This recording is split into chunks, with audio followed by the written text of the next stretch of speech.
integrated ecosystem of production, and it's one of the most diverse ecologies on Earth. And the lessons of sustainability come from nature, and the more you study nature, the more you realise there is no positive without negative. There's no give without take.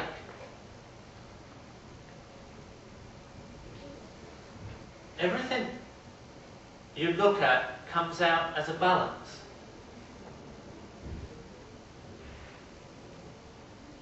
And that's how you can be absolutely sure that we can be easily, by design, as positive as we are now negative. Every 6 minutes, mostly due to our actions, a species becomes extinct of some kind on Earth.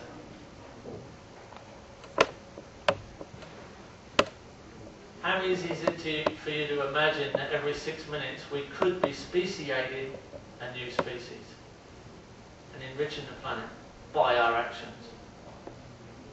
It would be a nice little gauge that our actions were being very positively received.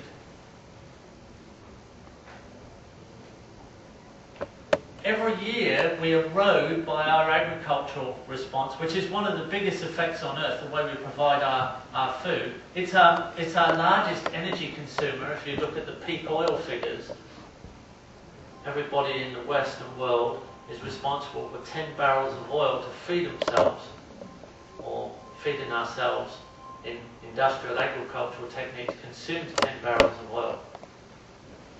Only 6 or 8 barrels of oil to transport ourselves around, or at transport costs, and 4 or 5 barrels of oil to run the energy in our houses. If oil runs out, you'll quickly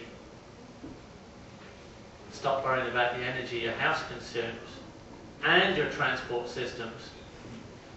In preference to feeding yourself, you're not going to starve for the sake of fueling your car or even heating and cooling your house. It's quite interesting that they actually judge cars by horsepower. And the average community was run on about 1 horse per 200 people to supply most transport needs in a small village.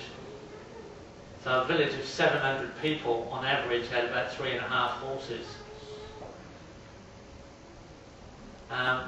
We really haven't got a peak oil problem, we've got a peak stupidity problem when it comes to sustainability. And it's not peak oil anyway. When you look at the energy audit of oil, it's just fossilised sunlight. Which means we all, probably most of us, well probably not all of us, some of us probably biked in here or walked in here, but most of us drove here by the look of the car park, including myself.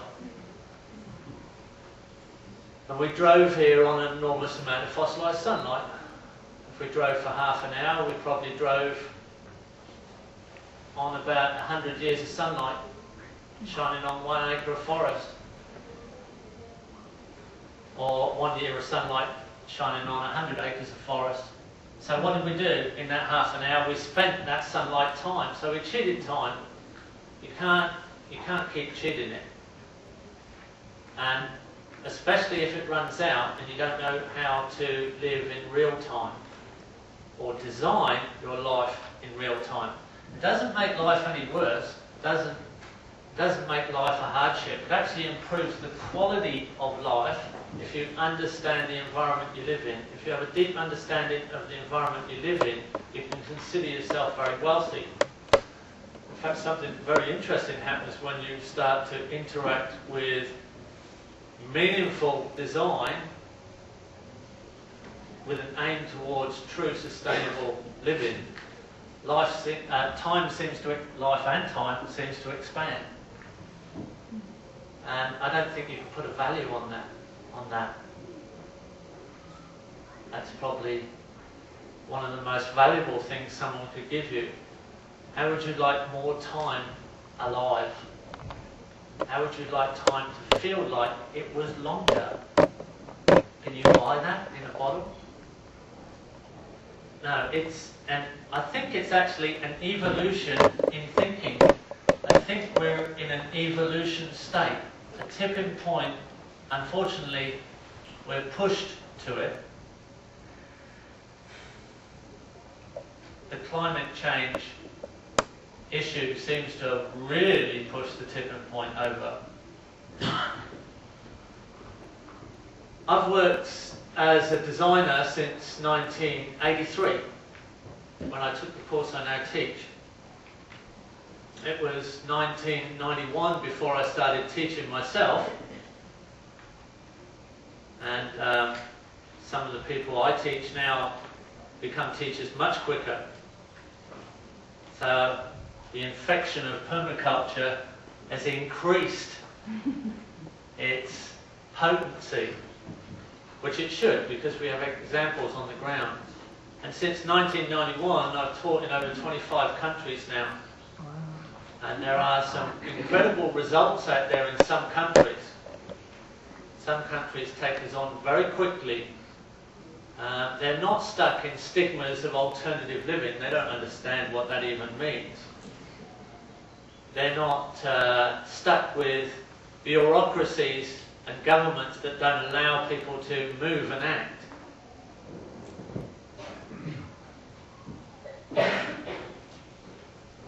Actually, where people are in most need, they take these systems up immediately and they put them to the test.